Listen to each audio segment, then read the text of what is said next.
Give me a little more bottom end. Hey, what's up, guys? Danny Mo. We got another special guest, Manolo Hurricane Hernandez in the house. Hi. From nothing to something, baby. We got a couple minutes. Let's get it started.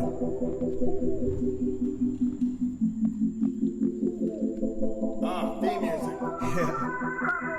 Hey, from nothing to something, we're here. That's funny.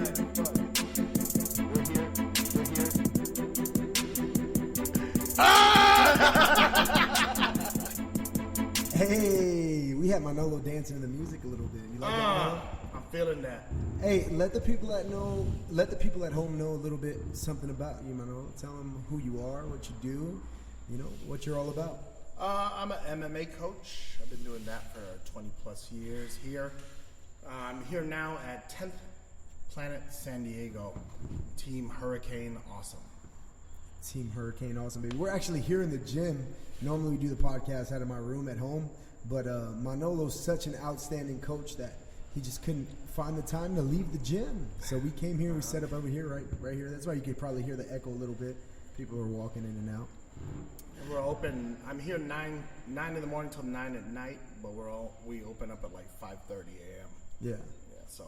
Yeah, we have 6 a.m. jiu-jitsu, right? That's 6 a.m., but we do like a 5:30 conditioning also. Yeah. Getting a lot of work in over here in San Diego, 10th Planet San Diego, in association with 10th Planet Oceanside, San Diego Combat Academy, and Team Hurricane Awesome. So you just got accepted to be the promoter for Brave, yeah? The matchmaker. You're the matchmaker, not the promoter, the matchmaker, excuse me. So talk to us a little bit about that. How'd you get that gig and what that's looking for you like right now? Well, one of my students is the director of Brave, so it was an easy transition. His name is Alex Soto. Alex Soto started with me and got all the way to the UFC. He had a couple fights in the UFC. He also fought in Japan for an organization called Dream. So he fought for Dream, he fought in Japan, and how did he get the hookup out there with the Brave? He was a contractor for the government. And they're getting crazy over there, Manolo. And then he ended up. This. First off, this microphone is so good; it's picking up people that are not even in this room. It's true. It is.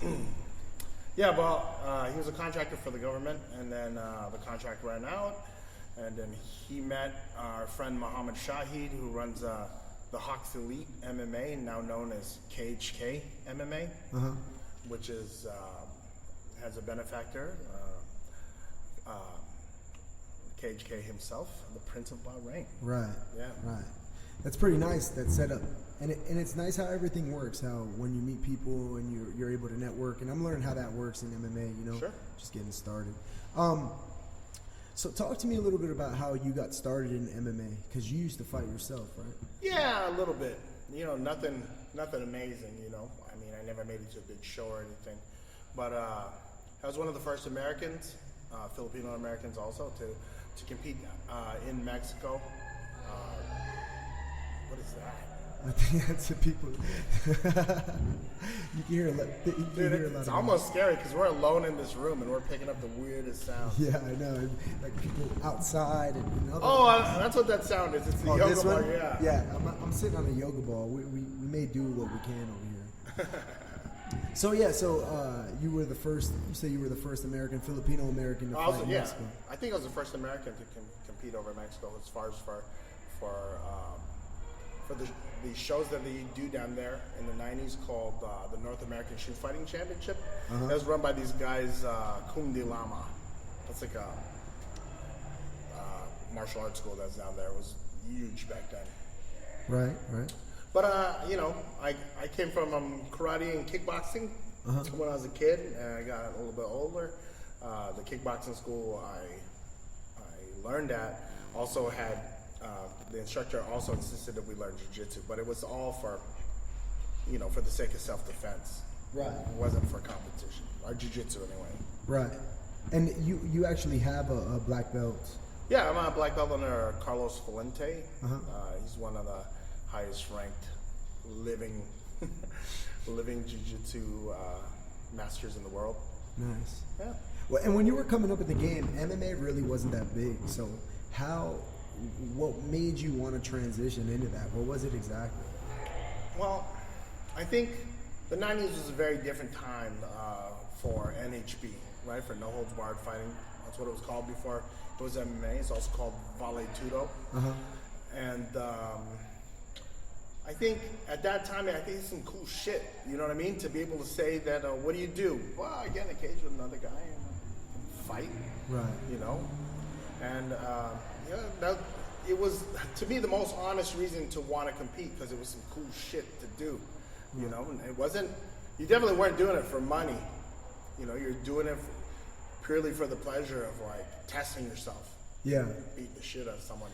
So in the beginning, the rules for what was it called before? Oh, yeah. For no holds barred? Yeah, well, the rules are crazy, huh? Yeah, they're crazy, but a lot of it was like, from the rule that like prevailed at that time. The two rules were like no groin strikes and then no eye gouging, right? No hair pulling, that kind of stuff. And then they did like the weight classes like they do now, or was it kind of like? I mean, there were, there's above 200 and below 200. And, that makes sense. Nice. Yeah. So, are you originally from San Diego? Yeah, I was born and raised in San Diego. I've been around the world though. And you look at my Instagram, Team Hurricane Awesome. You'll see. Yeah, you always put funny stuff up, like you put things that you're eating, like hashtag Manolo Eats. Yeah. You got your foods up there and stuff. It's hilarious. That's funny. Stuff. We went to Bellator recently to corner Lima McFarland, and then as we're walking through, someone's yelling, "Hey, I know you! Hey, Manolo Eats!" I'm like, yeah, also, I coach MMA also. Yeah. But it's about, I like to think it's about 70-30. 30% of people are following to see what I'm eating, and the other 70 people are related to fighting. In fact, I won't even fuck with you if you don't follow me on Instagram. You don't follow you? Yeah, I won't book you. Yeah. For real? Is that that's like a real thing, huh? That's a real thing. I just started earlier this year. That's hilarious. So I remember you were actually talking one time about how you're originally from San Diego, and you got some pretty cool stories because you were working out here in San Diego as a bouncer and doing security and things like that. Oh yeah. Yeah. What's probably the craziest story or the Bouncing? craziest run-in you had doing that? I don't know. One time I got in an argument with this guy. Well, I mean, that would happen a lot, right? You know what I mean? It's the end of the night, you're tired, and then you work a shift like 4 in the afternoon till 4 in the morning. So you just had it by the time. You're not interested in girls, you're not interested in fighting, you're not interested in dealing with a bunch of drunk retards, Right. And it's like, someone will come and they'll push your last button, So anyway, I get into it with this dude, and he pulls out a knife. Oh shit. So I pull out my knife. Right. And we're just standing there. I go, "What's up?" He's like, "What's up?" And then we just kind of stand there and we're looking around, and it's just me and him. And I go, "I think we took this too far." And the guy's all, "Yeah?" I go, "You want to just go our separate ways?" And the dude's all, "That'd be cool." So he knew it was we took this too far. Yeah. Well, was the guy drunk or what? Kind of. Yeah. Well, he was obviously crazy enough to pull his knife. Right. You know what I mean? I thought maybe he thought he was just gonna punk me or something. But. Yeah. Well, crazy enough to pull his knife, but sober enough to know that we're kind of fucked. It's one of those weird things. So, being an MMA coach, you've coached some of the top fighters in the world. Why don't you talk to us a little bit about that? Like who you worked with, who you're working with now. My core group of people are probably Wyatt Watson, Richie Martinez, Lima McFarland, Wyatt Watson, Alex Soto. I worked with Ken Shamrock because I was an instructor at the Lion's Den in the late 90s, early 2000s. Yeah. I worked with, the first guy I ever worked with was Aaron Brink when he just came on the scene, when he was still with Team Machine. Okay. Yeah, so I worked with a bunch of different guys throughout time, Yeah. I mean, I've probably worked with over 200 different athletes, and I mean, that's conservative, because people work with you for a while. I mean, they come and go. Right.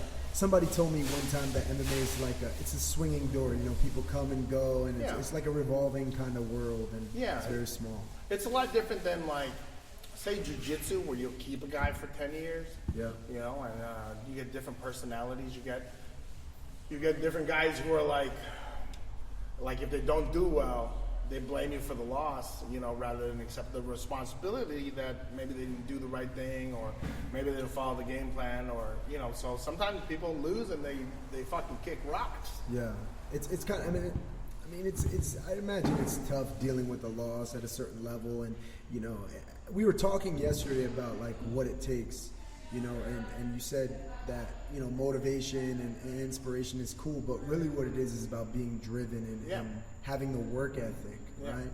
Well, people that are driven, they don't need motivated, right? They don't need motivation. They don't need to look on Instagram and Facebook and download quotes and all that bullshit. They just do what they're supposed to do. Yeah, and they put the hard work in. And I've noticed that a lot of people, they think they're putting the work in, and they're really not. Yeah. And they don't realize it until they're standing next to a guy that has his hand raised, and they want to blame everybody but themselves. Yeah, absolutely. I think that's interesting when it comes to the sport. I mean, you get out of it what you put into it, and it's been my experience in the last 20 plus years that a lot of people they don't know how to like be accountable. For their wins or for their losses. A lot of times I'll meet people and they're like, they won't even. It doesn't even dawn on them that it's their problem. Right. That it's something that they did or did not do. At the end of the day, no matter what lies you tell, whatever bullshit you come up with, whatever reasoning you have, once you're locked in that cage, there's no lying about what you did or you did not do. Stop. Yeah. It's It's real. Yeah. As real as it gets. Yeah. I mean, you were there when I had my first taste of that feeling when they lock the cage and you're standing across from the guy and it's just you and him now and the hard work that you put in. Yeah. No. It was funny because I don't know how many people like follow your fights and stuff, but Danny. First off, I met Danny in a gay club. My girlfriend was there. We actually went to go. One of the guys here, a lot of the guys here work at a gay club. Like they bounce at a gay club or they bartend. You always tell the story. Go ahead, let them know. But we have a lot of, people come here. They move to town. They need work, and I happen to know people that manage this particular club, so it's easy for our guys and girls to get work. Right. So we went to go visit one of our friends that works there, my girlfriend and I, and then Danny was also there visiting the same person, basically. Danny was there with the girl that he dated at that time. At the time, yeah. And Gio and Boogie were there. Yeah, Gio and Boogie were there, and then so basically that's the first time we all met. We hung out, and we had a good time. Yeah. And then we had a good rapport, and then Danny came to to our school, and he goes, "Hey man, I have a fight coming up, and I really need help." And I go, "Dude, when is it?" And we had a good amount of time to get ready. 8 weeks. Yeah, we had plenty of time to get ready for it. But I had no idea that Danny didn't really have any experience.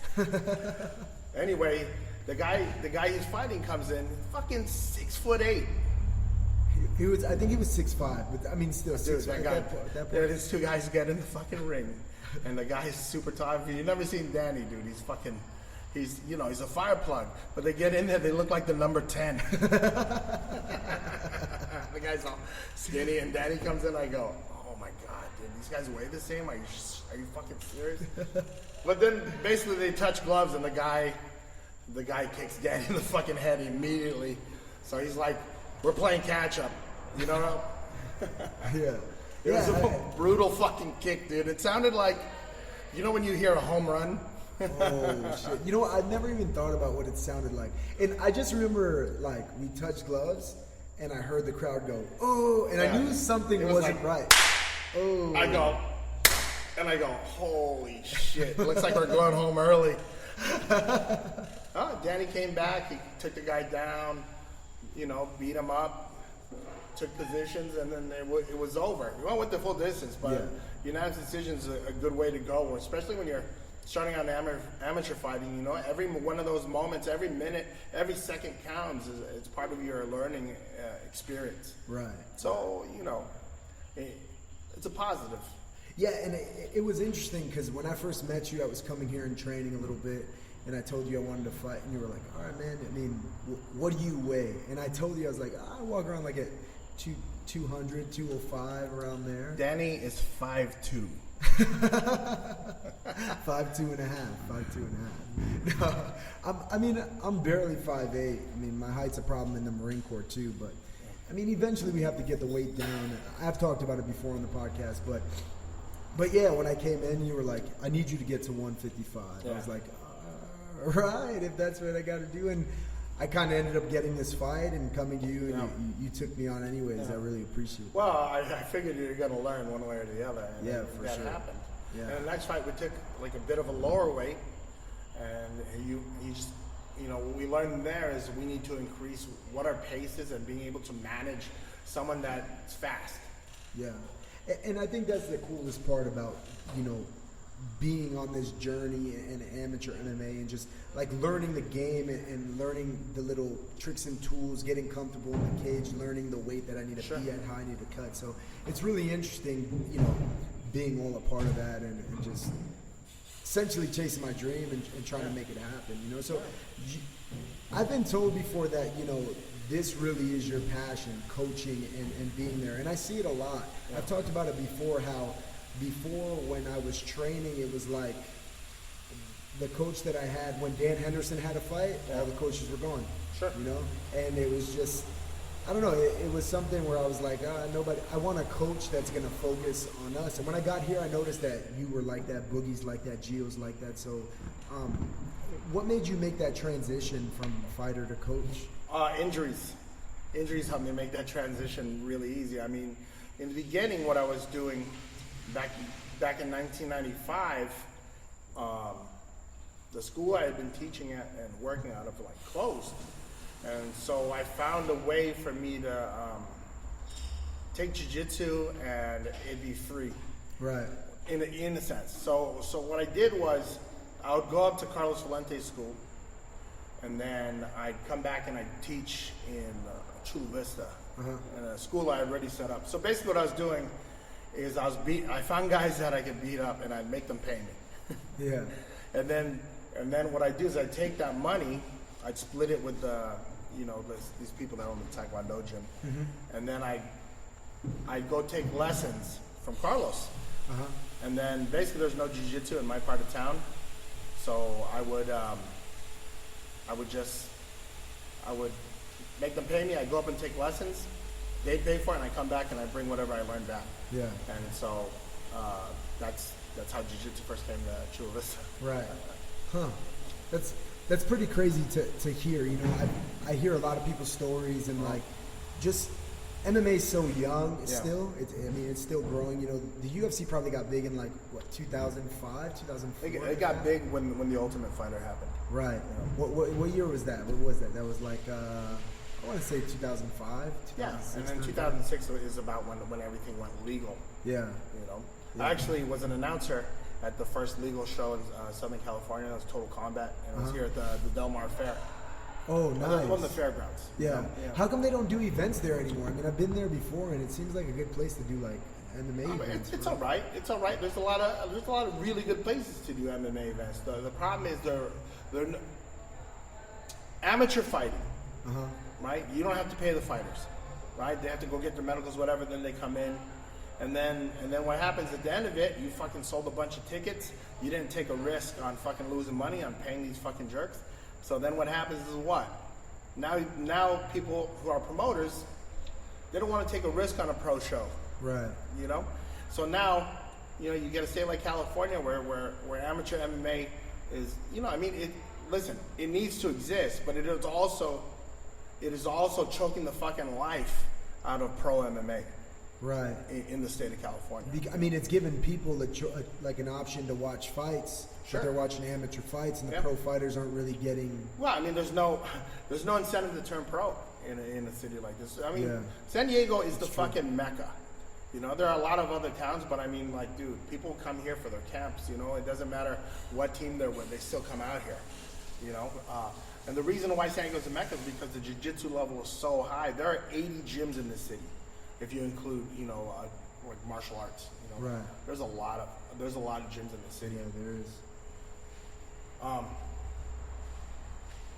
Yeah. I mean, when it comes to the gyms in San Diego alone, I mean, is that like an exact number, or is that like an estimate? That was actually a number that we figured out when we were getting ready to open our like another location. Yeah. You know, just research that we did. Yeah. So, I mean, those gyms aren't necessarily. That information is like 10 months old. Right. So, I mean, Yeah, half those gyms could have closed already. Yeah, you know. that's true. Yeah. That's true. It's crazy. So what's next? What do you got coming up next for Team Hurricane Awesome? You know, who's got fights coming up? You know, what are we looking at? Well, our buddy, let's see, who's up? Okay, top to bottom, we have some amateur fights coming up here on the 25th, and that's, I'm sorry, the 28th. Yeah, that's epic. Yeah. That's going to be epic, and then we have a couple boys fighting on there. You know, Jeremy Fataruso, and then Gina Reyes. You know, she's gonna be fighting there too. Then in November, Miss Liz Carmouche is going to be making her appearance back in the UFC at UFC 205, New York. We're going to be at Madison Square Garden. Yeah, that's nice. And she's going to be on the undercard. You know, well, we think that's pretty cool, man, because I mean that still allows her to make history again and be the first sanctioned female fighter in the state of New York. Yeah. Yeah, because she was the first. She did the first fight against Ronda Rousey, Yeah, the first female MMA fight in UFC. Yeah, right? and just for trivia, you know that she's the first female ever. Yeah. You know what I mean? She's the first one to step into the ring because she was the contender. Yeah. Right? The champion always comes in second, and so Yeah. technically she's the first female to step in there to fight in the UFC. Yeah. That's pretty neat. That's actually really cool. So then we have a couple amateur things coming up. We have Liz that has her fight on November 12th, Yeah, and 11th, then something like that. we have a couple. Then we're gonna have another. Dude, there's like we have another guy that's coming up. Shank Hutchins. He's gonna be fighting the World Series of Fighting. Yep. And that's the same day as Liz's fight. And it's going to be in Colorado. It's in Colorado. right? That's Yeah. right. And then we have a couple other things that I'm not really allowed to announce yet. Yeah. One of them, the next Brave is going to be December 2nd. Okay. Okay. And then, so that's coming up, and then we may have one or two people on there. You can check it out at bravefights.com. The Brave Combat Federation is a new show in the Middle East, and it's pretty big, man. I mean, Yeah.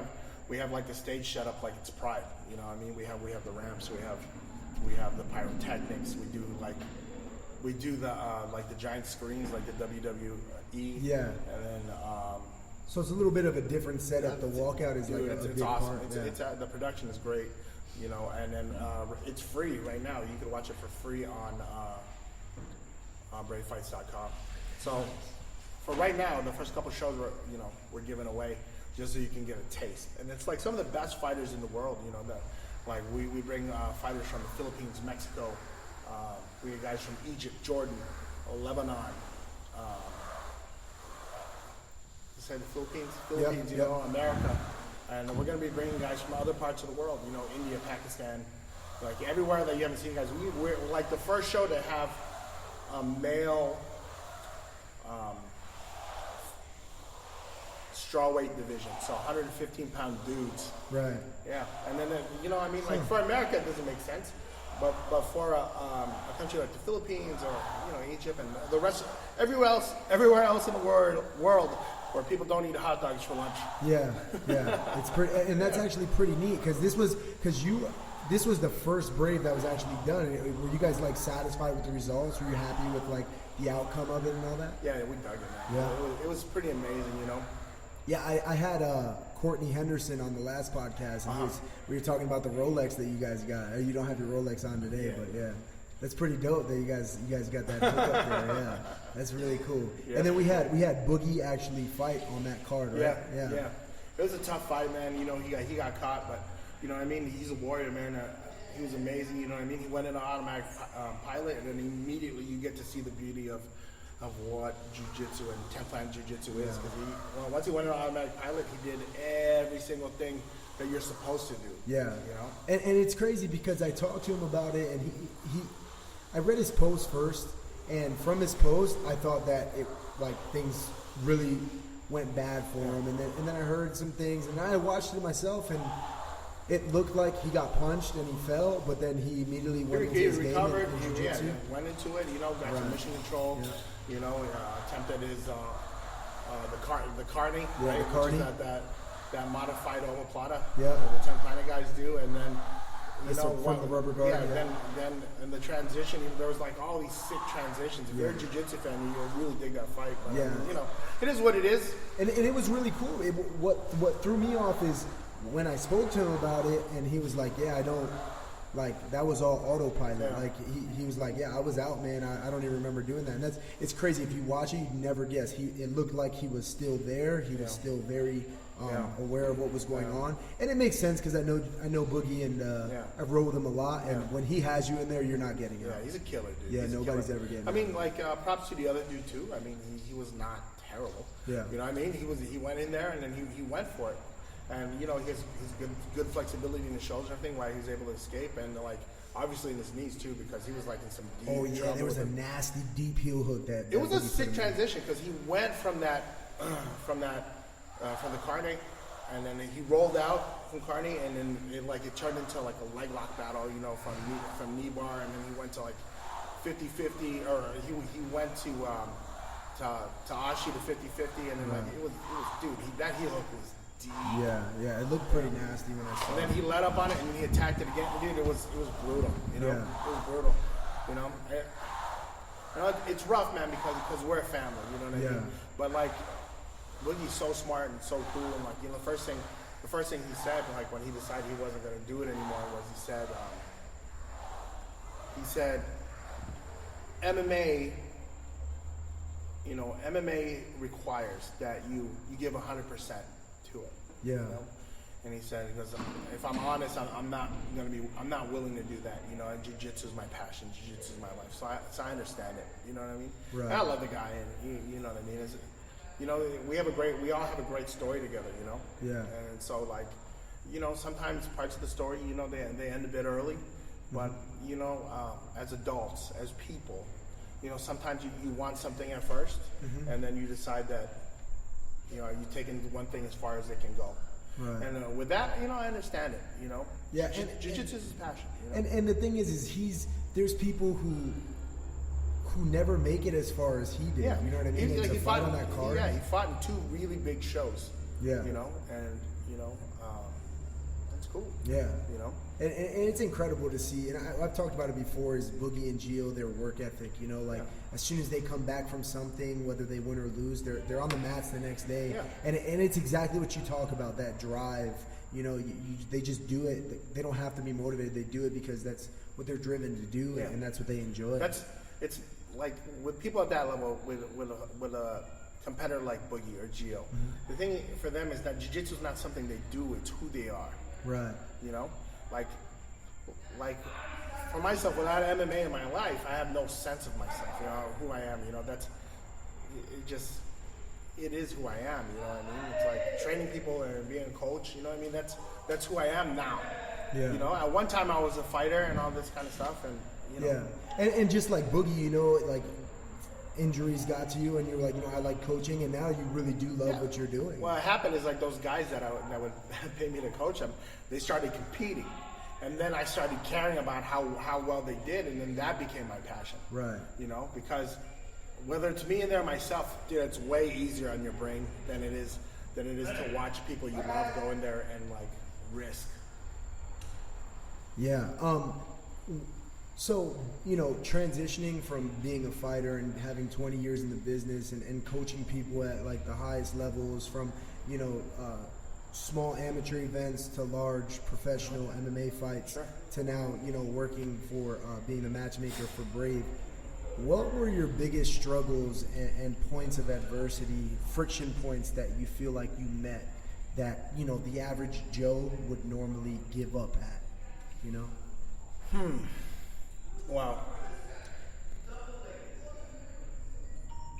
There's plenty of times, like for me personally, where I was a lot of things other than, it took a while to get to where I am now, like emotionally, physically, all that kind of stuff, there was a time in my life where I was a drug addict, and it's like, it's easy when you live like a fast life, you're out in the clubs, and like almost every single fighter spend time as a bouncer. Right. And when you work as a bouncer, it's easy to get caught up in the wrong shit. Yeah.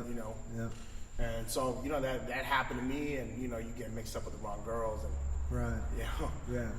You got you laugh when you bring up girls. Yeah. I hear you got some crazy stories, Manolo. I heard you were quite the promiscuous one. You enjoyed yourself regularly out here in the streets of San Diego. No, I had a lot of fun. I was born and raised in this city, so it's very hard to escape like a fucked up reputation. Yeah. But back in the day, girls talked, and there wasn't even no internet. Yeah. What did you do? How did you meet girls? You had to just go out and meet them. There's no Tinder, no fucking POF, none of that shit. None of that stuff existed. What you had to do is you had to be brave. Right? Because now these kids, they're like, don't swipe left.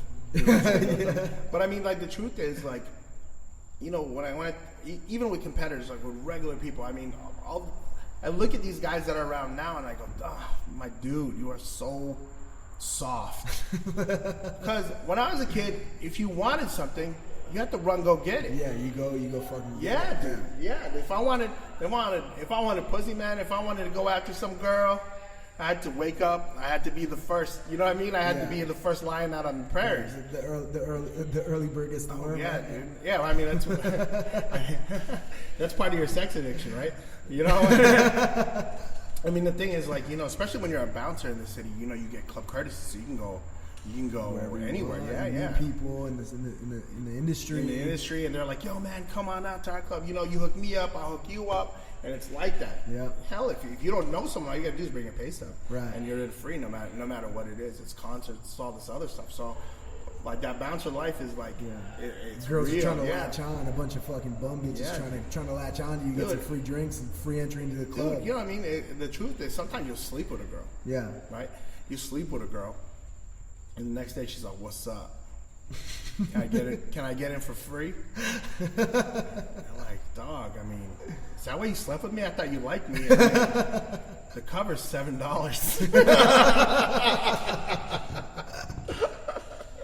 No, but there's a lot of crazy stuff. One time I dated this girl. Well, I wouldn't say I dated her. I went out with her, right? Here we go. It's a girl I met. It's a girl. I'm gonna give you some thunder real quick. It's gonna be an intense story. I can No, it's a good one. It's an easy one. It's the easy one. And so I went out with this girl.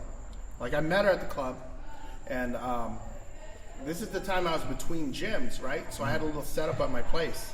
Yeah. In the back patio, I had some mats and like a couple bags and shit. Nice. And so I teach people there, like some of the bouncers that I work with too. Mm-hmm. And so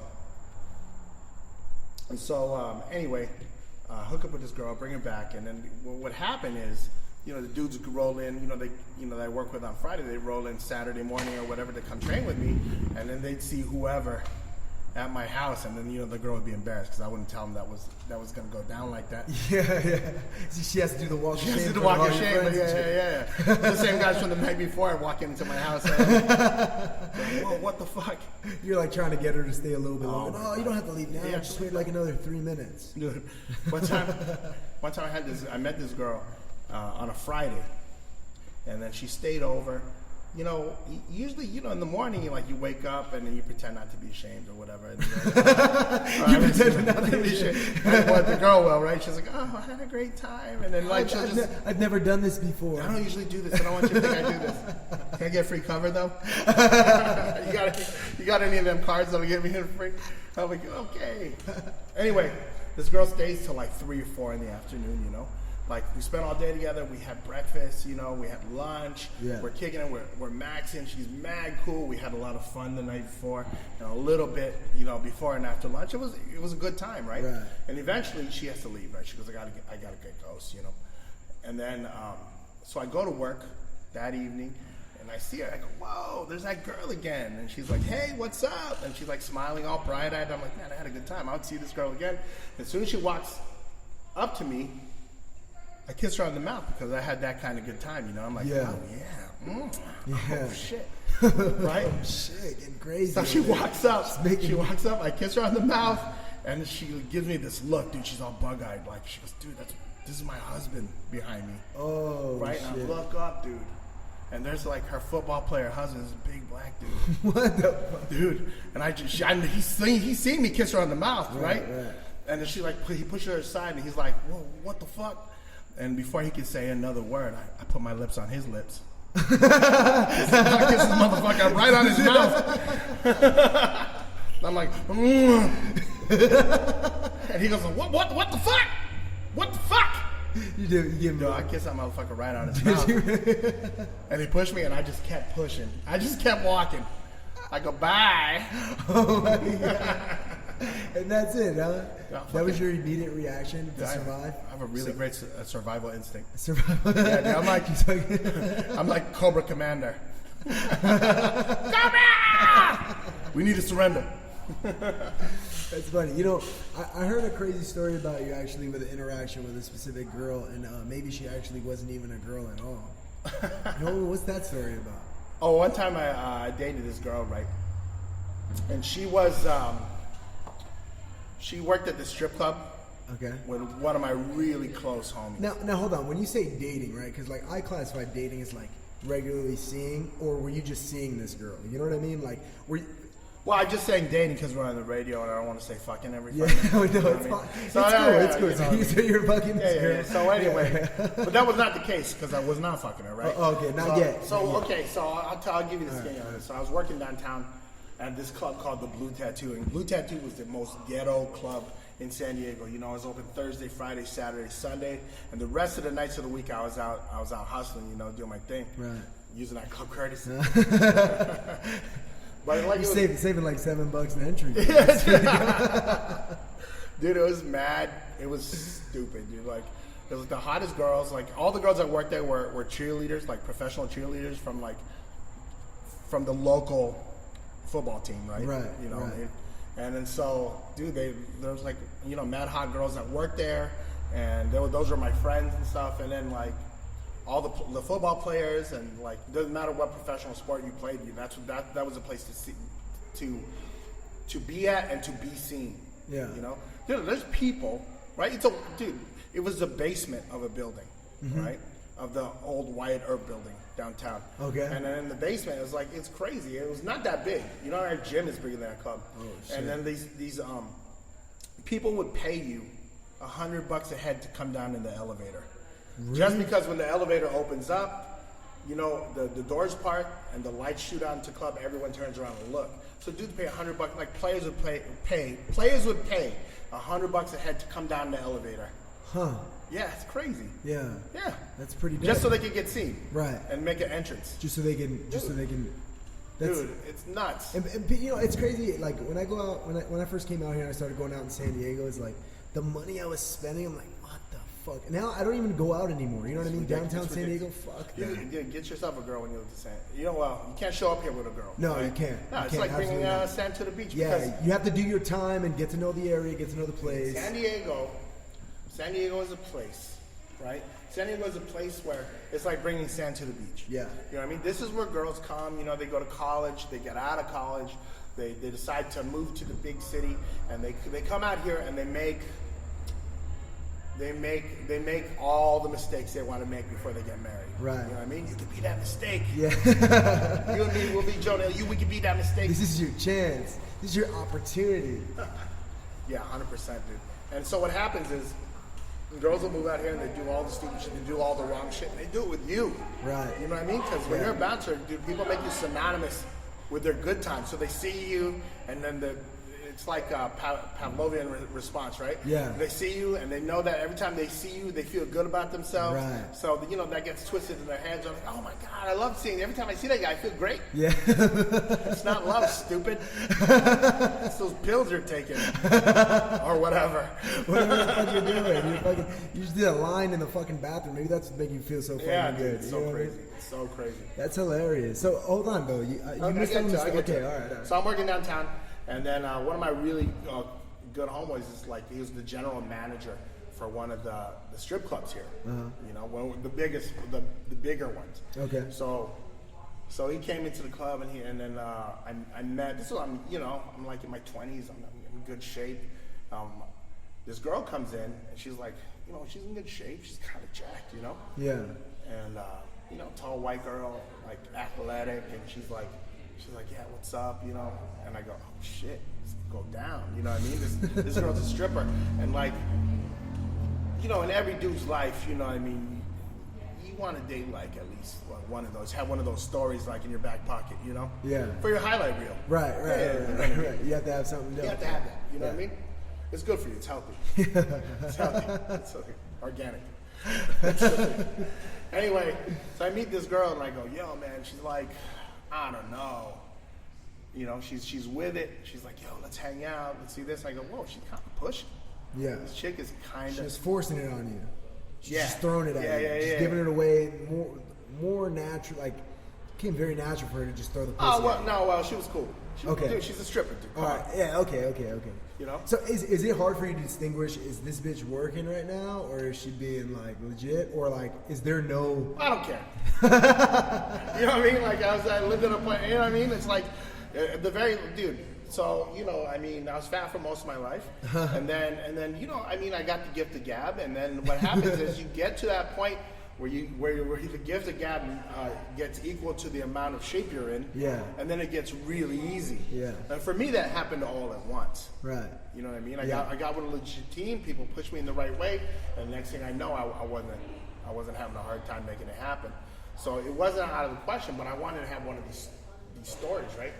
So, anyways, me and this girl, we get together, we hang out. Nothing happens because I immediately formulate this plan. I go, well, this is not the best looking stripper. Right. I mean, she's in good shape or whatever. Yeah. But I mean, there's better ones. there's There's better options. ones, dude. There's more and so options. what my master plan is that I'm gonna hang out. Yeah. And I'm gonna be friends with her, and then I'm gonna meet her other stripper friends. Right. And then eventually what's gonna happen is I'm gonna meet the one.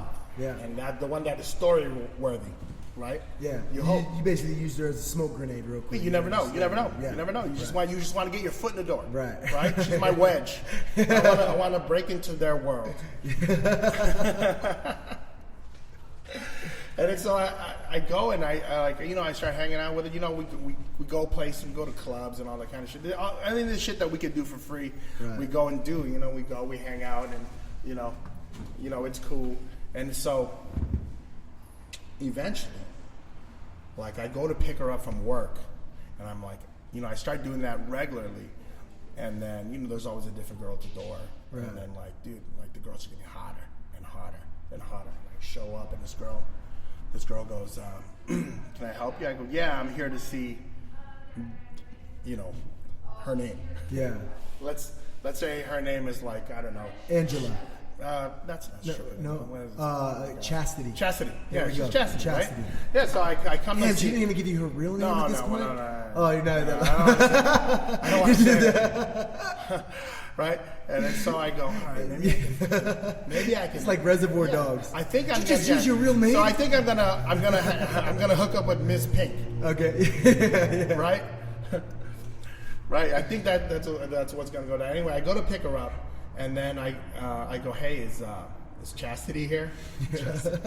and the girl goes, you're here to pick her up? Like, all fucking rude, you know? Right. And I go, yeah, I'm here to pick her up. And they're like, oh, wait, are you her friend? You know, and then she said my name, and I go, yeah. And then the look on this girl's face was like utter, like sheer disappointment. Yeah. But I go, oh, fuck, dude, I'm not going to break this. So I have to, it's a good problem to have, right? So at that moment, I decided, I go, fuck, I'm going to have to resign myself to fucking this girl. Like, it's the worst thing in the world. It's not like she was bad looking, you know what I mean? Right. It's just like you want to top. Yeah, well, I'm a fighter, dude. I want to. You know what I mean? I've been fat my whole life. You know, fucking guy in the shape, dude. I'm gonna go for that fucking gold. Yeah, right. You know what I mean? I'm looking for that medal. Anyway, so what happens is I go, I'm gonna have to do this. I go, so she goes, hey, how come you never want to like hang out with me? And I go, I don't know. I hang out with you all the time. She goes, no, you never want to come back to my place. I go, yeah, it's just not my thing right now. You know? Anyway. So now you're all about it, though. Dan, so listen to me. When you put this up, you got to put the fight stuff on a separate podcast. You have to promise me, dude. You gotta can you split this? I mean, I can, but I can't. You know what I mean? You got to, dude. You got to do the fight stuff, and then we got to put this on a different one, so that when I send this to people, because I'm gonna blow this up, you know. So anyway, I go to I'm like shitty about it too. I'm like, oh, I'm gonna fuck this girl. She's all in shape or whatever. You know, fucking shitty about it. Anyway. I go to a place in La Jolla, and like for those of you that are not in San Diego, La Jolla is a very affluent place. You know what I mean? Very nice. I've never seen a three bedroom apartment before. Yeah. Right. So I go to this real building. ritzy. It's real nice. It's out nice. there, yeah. Nice. And so I go up there and like, dude, it's like a fucking Puff Daddy video. You know, everything's white. Oh shit. You know, white girl, white house. Damn. You know what I mean? Anytime someone's shit is like that, you go like this. Oh, she dates black dudes. So I go, okay, that's cool. So she goes, hey, check this out. She pops open one of the 3 doors, you know, and she check that out. I go in there, dude. She has like all her different stripper outfits like set up, you know, clear heels and fucking hoe boots and like the outfit from Pretty Woman and like all this stuff. Like, dude, it's like legit. Like one of the bedrooms is her closet. Fuck. Just for stripper related activities and shit. Yeah, right? just for her money. Yeah. She invested in herself. Well, and she has to. Because she obviously makes enough money to live out there, right? Right. So she's obviously doing pretty fucking good. Right. Which immediately makes you like, that should be dudes. That's a red alert. Because it's a red flag when you see a girl. Dude, just think about this. This is San TV. Diego. This is not Alabama or something where players throw money. Yeah. This is not that. Right. You know what I mean? True. Like, these girls are making money, but they're not just stripping. Right. And you don't know how they're making that money, but you have ideas. Right. So anyway,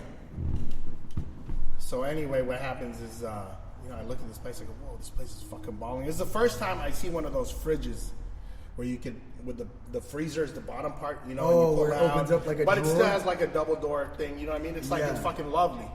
You know, it's all stainless steel, it has a water. And this is a water stripper, dispenser. and she's She's a stripper. living in this She's fucking living good. She's living good. $1 million apartment. Yeah, I don't know if it's $1 million. Right, but just, you know. Well, there's obviously someone else that lives there too. Oh, okay, I got you. You know what I mean? So there's like somebody, and then there's that room where all her stripper stuffs. Yeah. And then she has her room, and she goes, "Yo, why don't you follow me in my room?" She talks like that. You know what I mean? She talks like that, like a white girl that thinks she's a white girl. You know what I mean? Chartreuse. What it is. You know what I mean? I'm like, oh, okay. Are you leaving? No, I'm Oh, okay. I saw the pump first. So anyway, she's all. It's Liz Carmouche walking by in her outfit. She's all sweaty, nasty. She's in her Daisy Dukes in her sports bra. My Tony's? She's humping the air. She's humping the air right now. Yeah. She's humping the air. Those of you that are getting excited at home, if I had a camera, you'd see that she's stronger than you. She's fucking very muscular. Her woman. vagina has no opening. She's got a bigger dick It's all than you. has striations. She's like a Barbie doll. Everything's all striations. Clamshell. No, dude, she's. Anyway, back to the stripper story. So anyway, she goes, yeah, why don't you come back to my room? Okay. So I talk to her. I'm like, okay, I mean, if you want to. And she walks back, dude. She drops her fucking dress. And this is the first time I see her naked, even though, I don't fucking go to see her strip or anything. I mean, the thing is, I don't actually like her. Right? You know what I mean? And when you're at that point in your life, you just kind of do stuff sometimes just for the story. Right. Right. You're like, fuck it. At that point. I've had my times where that's happened, where it's like, I just want something to say. Fuck it. I just want to be a lot more interesting than my life. It's weird. There was a point in my life, like in my early 20s, when I was like 21, 22, and I was like, if I'm going to sleep in the same bed as a girl, like, something has to happen. There has to be this, you know what I mean? It was like this weird No, man, that's not weird. That's not weird, because if you sleep in a bed with a girl, you have to make a move. Right. Just out of respect for the girl. Yeah. Yeah, and then of course, it's always her right to smash you down. Yeah, but I mean, you have to. It's like, but when you're in that position as a dude at 22 years old, no to you just means try again. You know what I mean? Yeah, you go upstairs, you go downstairs. You're like, no, yes, try again later. Yeah, it's like Magic 8 Ball, right? Yeah. Try again later. You're like, I'll try shaking this ball again. All right, so what happens? It's just like follow me to my room. Oh, she goes, follow me to my room. She walks in there, she fucking drops her dress, nothing on underneath. I'm like, yeah. And she turns to me and she looks at me all fucking serious, right? And our relationship has just been fun. Like I haven't tried to smash her, nothing. Yeah. She turns around and she says, I want you to fuck me in my ass. And it's like quiet for a minute. I'm just looking at her like I'm just like it's in a thought balloon over both of us, and I'm like reading it, and she's like, oh, fuck you. I want you to fuck me in my ass. And I think to myself, what's wrong with your pussy? Right, you're like, what the fuck's going on here? You're like, what's going on here? She goes, nothing? I go, yeah, nothing. All right. So anyway, I go in the front door, right? So I'm going in the front door, and I'm just like noticing a lot of stuff about her. You know what I mean? One, that these implants are sitting on top of pec muscles. And this is going through your head. Yeah, I'm looking at it. And you're still rock hard. Yeah, well, dude, I'm just doing my thing, man. You know what I mean? So I'm doing my thing. I'm looking, and I'm like, yo, those shits are on top of the muscles. So. You know what I mean? Like, there's no like extra fat to make you go, oh, this. Right. That's different, and then you're like, yeah, goddamn, this bitch is ripped. You're like, they got all these little abs, like all this extra shit like this, and then like, she has like this muscle. Like, I never seen a girl with this Superman muscle. I never seen a girl like that. Like this is what gay dudes call the cum gutters. I go, oh shit, son. I had never seen that on a girl before, but it just went like this, like just down, like, and I was like, oh my god, sticking it in and stuff, and I go, this pussy's so fucking dry. Oh shit. And I go, at this point, are you just trying to convince yourself that it's a chick, or are you like you're just? Oh, bro, I fucking stick it in there, and I'm like this, yo, man. I'm like I go like this, yo, this is fucking dry as fuck, man. Yeah. What the fuck? And I'm thinking, I go, maybe it's because her medication, because every fucking stripper in the world is fucking antipsychotic. You know what I mean? And that's a side effect, I think. Well, I'm hoping. Yeah. Right? And that's all fucking stroking. And I'm like, you know what? I bet if I stroke faster, that shit will get moist. But that's not what happens. No. And I just pick that pace up. And I start to just kind of like get a hold of myself. And I think to myself, B, is this a dude? Yeah. This might be a dude. Yeah. You start seeing like your training partners underneath you. You're like, motherfuckers, just this looks exactly like when I'm in somebody's guard. What the fuck's going on? Imagining my friends laughing at me, and then I thought to myself, you know what?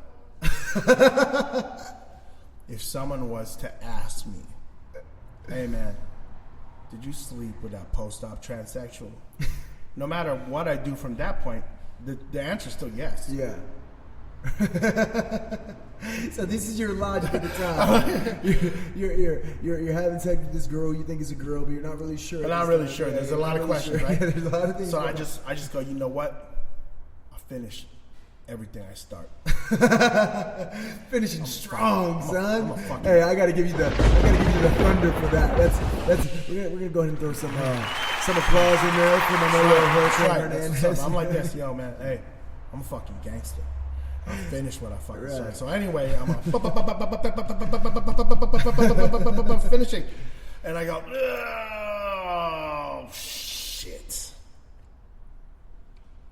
and then I just kind of look down, and I just turn around, and I walk to the bathroom, and I, do my thing. Right. I come back, she's asleep. Like a swastika. Like a strong swastika strong with abs. Like a strong ass swastika. And I'm looking at her and I go, nah man, you tripping, dog. That's a girl. That was a girl. That's a girl. Got pussy, right? Yeah. Oh my god. And I just fucking had like the. So I was way too fucked up to just leave. So you cuddled with her or what? You cuddled her? Wow, you know what I mean? I slept back to back with old dude. No, I'm just kidding. So I laid in the bed and I go, and then I just kind of talked myself out of it. I go, no, man, this is a girl. You don't know. Yeah. You don't fucking know, man. It's rude, really. It's really rude. It's not like I could fucking ask at this point. Right. You know what I mean? Yeah. I'm thinking, oh, that's fucked up. So anyway, the next morning, after like a sleepless ass night, you know what I mean? This motherfucker snoring like a dude. Anyway, I wake up and I go, fuck, I'm thirsty. So I go over to her expensive ass fridge and I get some water. I opened it, there was no Avion in there. Okay. What I expected. Anyway, so I drank out of the dispenser. I take this water up to the dome, right? And I notice right in the edge of my peripherals, there's a fucking dude standing there. Okay. It's its husband. Wow, this is and the dude walks up, he goes, oh, hey, what's up? You here with my sister? He paused for a second like that? There's a pause. And I go, I just kind of smiled and I go, and I just drank the rest of the water. I go, yeah, man. See you later. I went back to the room. I go, I gotta take a shower or 9. Yeah, right. So anyway, I hit up the dude that introduced me to her. And I go, hey man, I need to talk to you.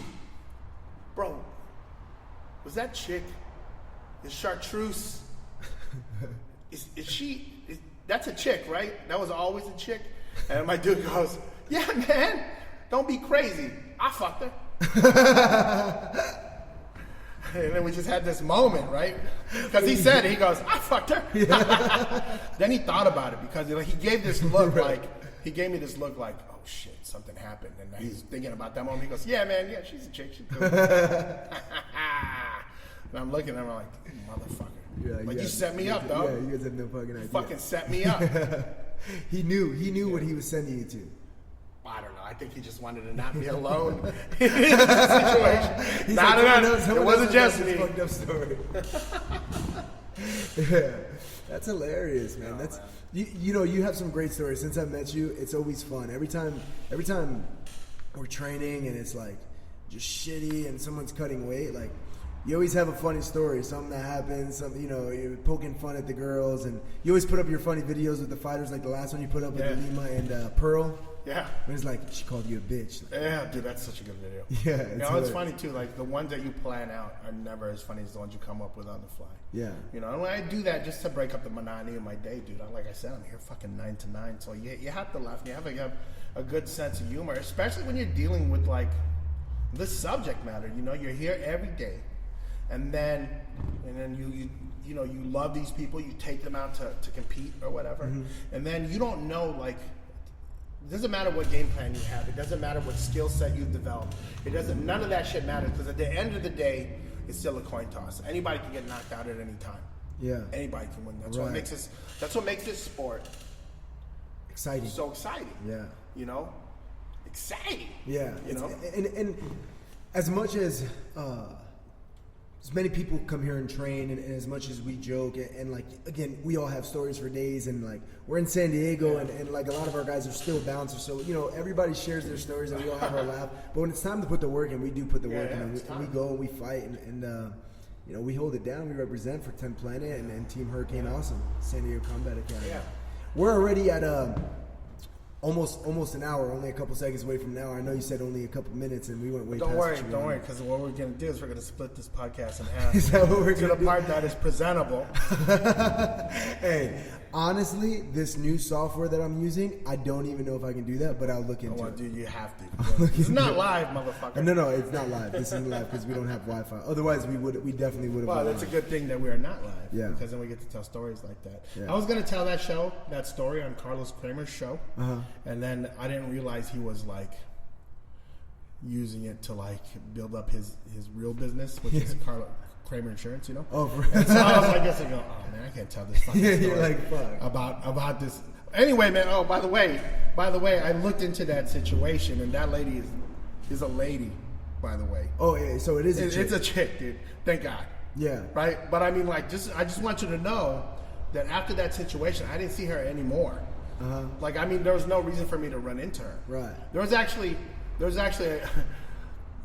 a moment after that where she broke my hand. What? Yeah. She was like, dude, it was so crazy. Like, you know, so we were at one of these like love boutiques or whatever, because she worked at a because she worked at a building that was attached to one of these porn shops. Right. She worked at this building. And then so she came out and she goes, yo, you want to go in the store? And I go, yeah, whatever. And then, you know, working security, you get your guard card, you have like handcuffs and all this other shit that you can use. She saw my handcuffs. She goes, let me handcuff you. I go, hell nah, you're not going to handcuff me. I don't trust you. Yeah. You know what I mean? I don't even know your real name. It's still chastity. Champagne. I don't fucking know you, bitch. Well, I go, no, you cannot handcuff me. And then so she grabbed them and she smashed me on the back of my hand like right before our fight. Yeah. And then I got a fracture and my hand swelled up. I go, you need to get out of my car right now. Oh shit. You need to go. Damn. Yeah. So that was the last year. No, I didn't see her. She's fucking crazy. Yeah, dude, she's a stripper. She's a stripper. Yeah. You know what I mean? Strippers and porn stars, they're fucking nuts. Dude, everyone's. Yeah. You know what I mean? Anyone in that kind of vocation is nuts. You know? Yeah. I mean, everybody's been through shit, you know, but that line of work just takes a different level of fucking intensity, a type of intensity. Insanity. Yeah. But anyway. Yeah, insane intensity. Anyway, I come to realize recently that she is married to a dude and they have a kid. Oh, no shit. Yeah, like, and the kid looks like her. Yeah. It's all fucking abs and shit. That's hilarious, man. Hey, but yeah, I'm gonna try to split this up then. We'll do a 30-minute one and then another 30-minute one, because I think if I can turn this into an MP3, I can put it into my other program, and then I can chop it up there. You probably do all that stuff, and you probably need to fix the first part, the sound, because the sound was pretty messed up on the first part with the echo and everything. I don't know how it's recording. Yeah, oh no, you know what it is? It's just right here. It'll come back.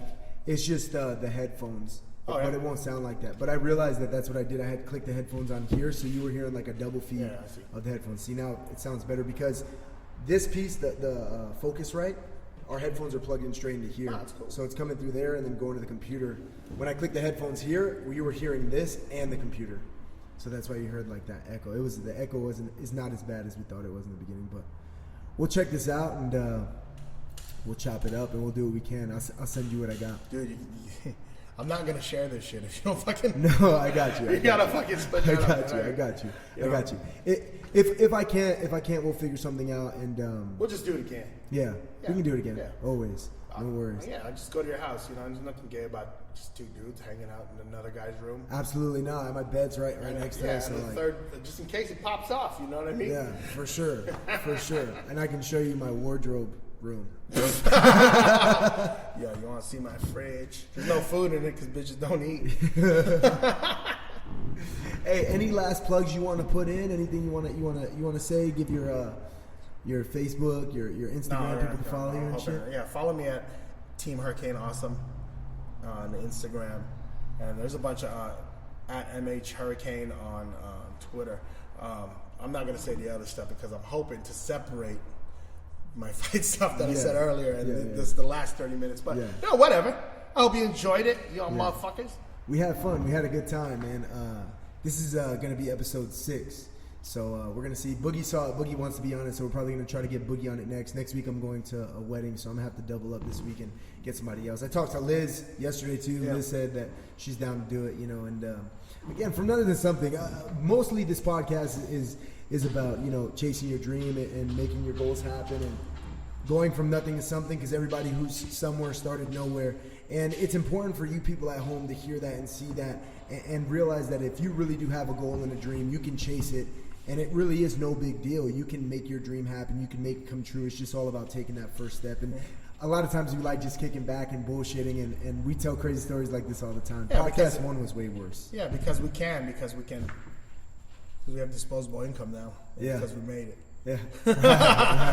No, dude, but real talk, man. I used to have to work crathis. Like Yeah. when I was teaching, I never stopped teaching, but then it wasn't until I worked at this gym that I could do this. Yeah. Like with 100% of my time, you know, and it's awesome that they give me time off to do Brave and the other stuff, you know, Yeah. because that's cool, you know. That's what I mean? really good, and it works. And I mean, at the end of the day, money comes, money goes. But if you're not doing what you love, then what the fuck does it matter? Yeah. I love this. I love it. All right, man. Well, I appreciate having you on, Manolo, for real, and we'll see you guys next week, motherfuckers. Hope you enjoyed it. Suck my dick! Ooh! Let's hear it together.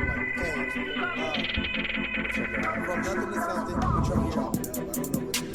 I don't know what to do. That's funny. That story's right here. We gotta tell something. I got it.